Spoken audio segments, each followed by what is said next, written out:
Hello વિદ્યાર્થી મિત્રો, આજના વિડીયોમાં આપનું સ્વાગત છે। આજે આપણે ચેપ્ટર નંબર 1 વાસ્તવિક સંખ્યાઓ એની પ્રસ્તાવના આપણે ભણવાની છે। તો વાસ્તવિક સંખ્યાઓ શરૂ ક્યાંથી થઈ? શરૂઆત થાય છે સંખ્યાના પ્રકારથી। તો કે સંખ્યાના પ્રકાર કેટલા હોય, ક્યાં કોણ કઈ સંખ્યા હોય?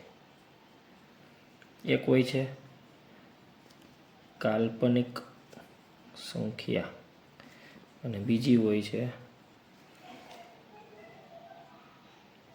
વાસ્તવિક સંખ્યા। તો કાલ્પનિક સંખ્યાને કહેવાય ઇમેજનરી પાર્ટ આઈ અને વાસ્તવિક સંખ્યા એટલે રિયલ નંબર આર। હવે તો કે વાસ્તવિક સંખ્યાની અંદર કઈ પ્રકાર પડે છે? બે પ્રકાર પડે છે। સમય સંખ્યા, સમય સંખ્યા ક્યુ, નામ ક્યુ છે પણ એને કહેવાય રેશનલ નંબર અને આને કહેવાય ઇરરેશનલ નંબર, અસમય સંખ્યા એને કહેવાય છે આઈ। હવે તો કે સમય સંખ્યાની અંદર પણ પ્રકાર પડે છે। આ બધું આપણે ભણવું। સમય સંખ્યા કોને કહેવાય, અસમય સંખ્યા કોને કહેવાય, 9મા ધોરણમાં આપણે થોડું ભણી ગયા છીએ સંખ્યા પદ્ધતિમાં।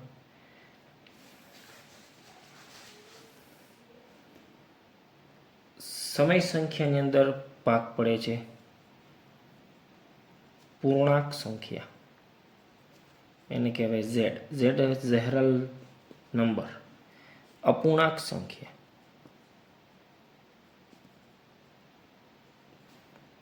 એફ।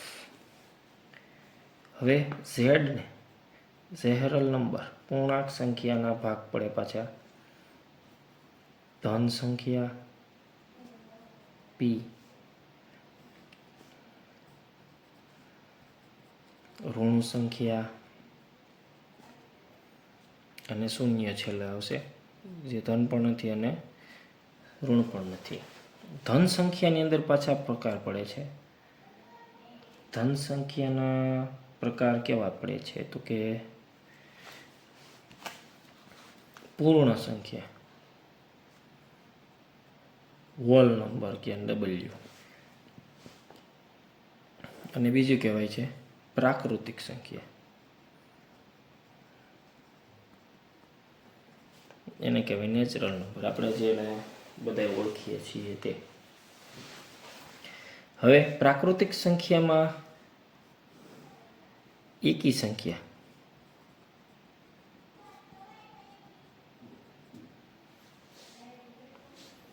ઓડ નંબર, પછી આવશે બેકી સંખ્યા, ઇવન નંબર, પછી આવે છે અવિભાજ્ય સંખ્યા,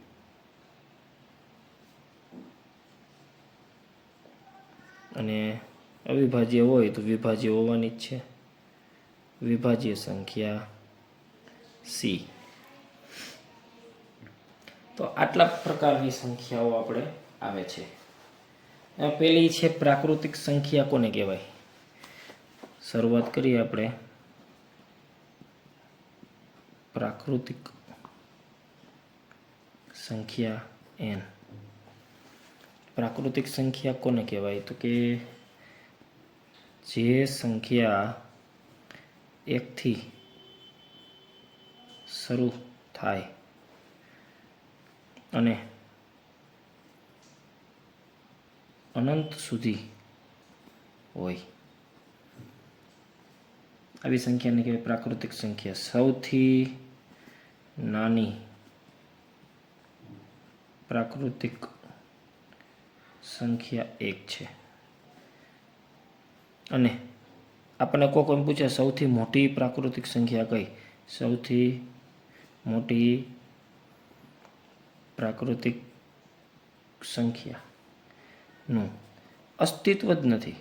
તમે કોઈ એમ સંખ્યા કહી ન શકો કે ભાઈ આ જ સંખ્યા સૌથી મોટી પ્રાકૃતિક સંખ્યા છે, કોઈ ફિક્સ આંકડો જ નથી।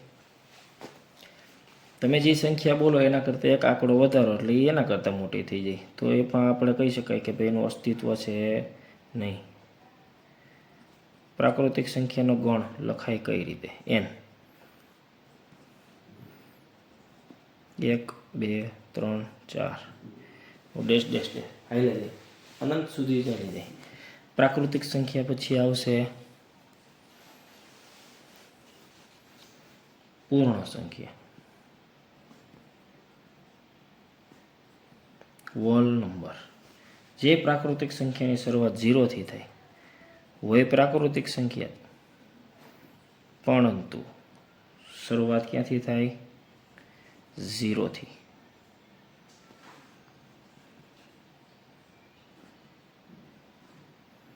અને અનંત સુધી જાય.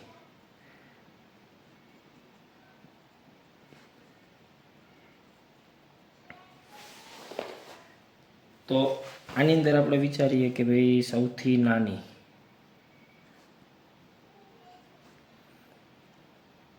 પૂર્ણ સંખ્યા કઈ થાય?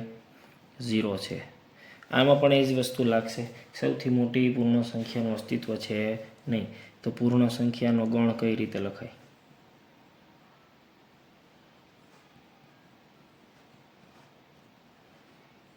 એને આપણે W કહીએ છીએ. 0 થી શરૂ થાય ઇન્ફાઇનાઇટ સુધી. પછી આવશે પૂર્ણાંક સંખ્યા ગણ, એને કહીએ આપણે ઇન્ટીજર.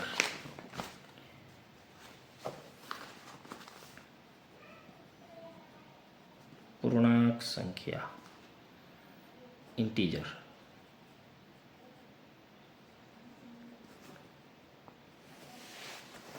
બધી જ પ્રાકૃતિક સંખ્યાઓ અને તેમની વિરોધી સંખ્યાઓ કેવી? તો કે બધી જ પ્રાકૃતિક સંખ્યાઓ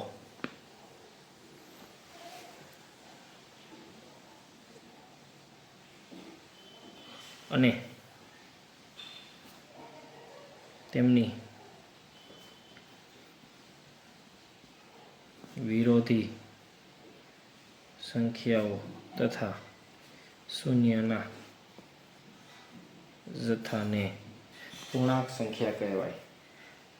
મતલબ સૌથી નાની અને સૌથી મોટી પૂર્ણાંક સંખ્યાનું અસ્તિત્વ નથી. પૂર્ણાંક સંખ્યાની અંદર બે બાજુ શું કામે? તો કે બંને બાજુ આપણે અનંત સુધી વિસ્તારી શકીએ છીએ. કઈ રીતે આપણને ખબર પડી? તો કે પૂર્ણાંક સંખ્યાનો ગણ કઈ રીતે લખાય? એને આપણે z બોલીએ છીએ, કહીએ છીએ ઇન્ટીજર, પણ એનો સાંકેતિક સ્વરૂપ છે z.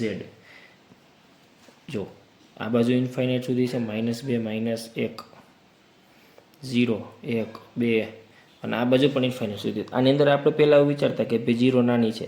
0 કરતાં નાની થાય માઇનસમાં સંખ્યા. માઇનસમાં જેમ સંખ્યા મોટી એમ એની કિંમત થાય નાની. એટલે આપણે કોઈ પણ નાની સંખ્યા કહી ન શકીએ પૂર્ણાંક સંખ્યામાં કે સૌથી નાની સંખ્યા કોણ છે, એને સૌથી મોટી પણ ન કહી શકાય.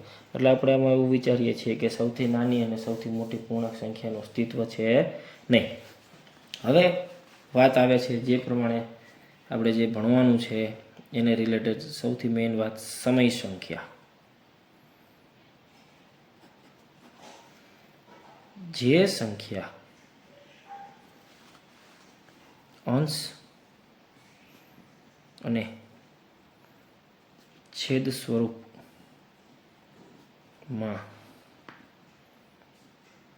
દર્શાવીએ, એટલે કે P ને Q, તેને સમય સંખ્યા કહેવાય.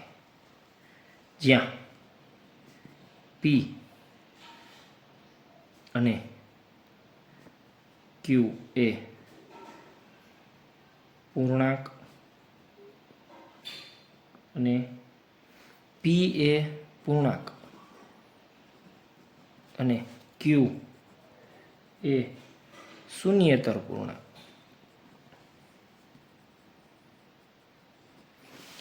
જો P છે ને એ પૂર્ણાંક સંખ્યા છે, એટલે P એને આપણે લેવાનો છે Z માંથી. બરાબર છે. અને ક્યુને પણ ઝેડમાંથી જ લેવાનો છે, પરંતુ શૂન્યતરનો મતલબ થાય શૂન્ય સિવાયની. શું કામે? તો કે જો શૂન્યને આપણે અહીં છેદમાં મૂકીએ તો છેદમાં શૂન્ય મૂકવાથી આખું જે પદ છે એ અવ્યાખ્યાયિત થઈ જાય. કોઈ પણના છેદમાં શૂન્ય હોઈ શકે નહીં. એટલે આપણે કહીએ કે ભાઈ ક્યુ છે એ શૂન્યતર પૂર્ણાંક છે અને પી છે એ પૂર્ણાંક છે, એમાં શૂન્ય તમે લઈ શકો. બરાબર. તો આગળ આપણે જોઈએ અસમય સંખ્યા.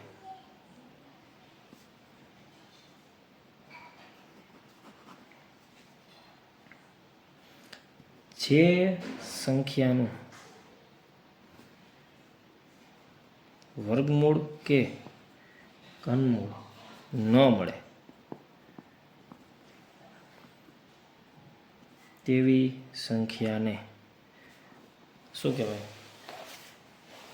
અસમય સંખ્યા કહેવાય. અથવા તો પી છે ક્યુ સ્વરૂપમાં લખાતી ન હોય, અથવા સમય સંખ્યા એટલે કે કોઈ પણ આપણે દશાંશ સ્વરૂપે હોય. અહીંયા પણ પૂર્ણાંક સ્વરૂપે છે, પરંતુ જો કોઈ દશાંશ સ્વરૂપે હોય, બરાબર છે, તો દશાંશની અંદર આપણને કેમ ખબર પડે કે ભાઈ પૂર્ણાંક છે કે અપૂર્ણાંક?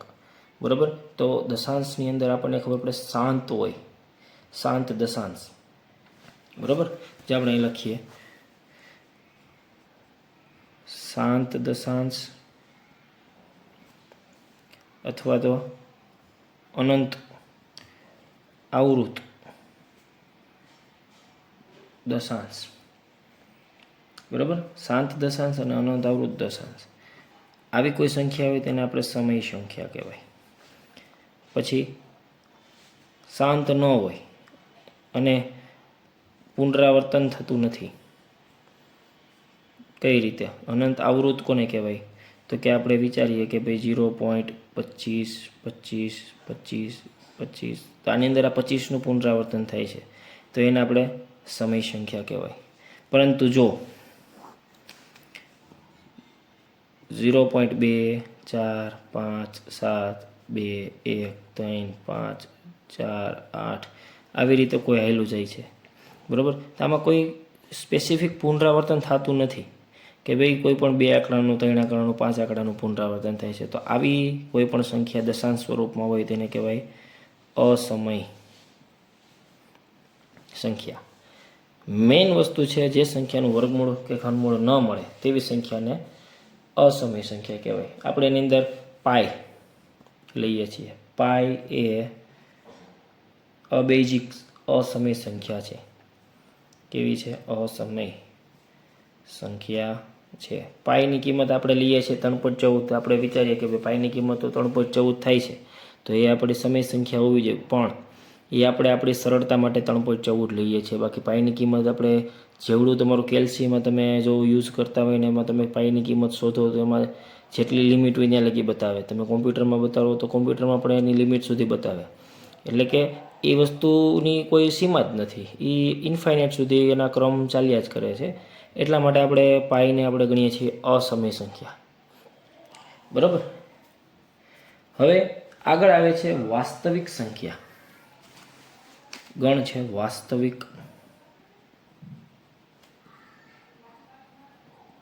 સંખ્યા. આપણે અંદર આપણે કોષ્ટકમાં જોયું હતું, સમય તથા અસમય સંખ્યાઓના એક સાથે લેતા સમય તથા અસમય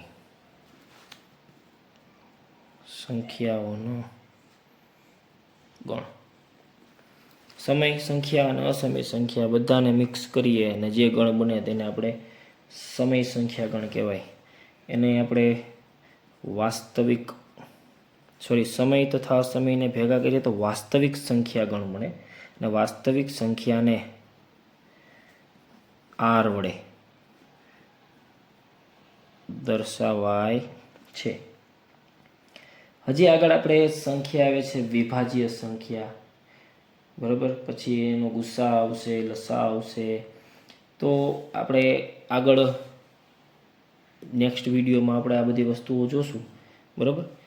આજના વિડીયોમાં આપણે આટલું જ રાખીએ છીએ. અસ્તુ.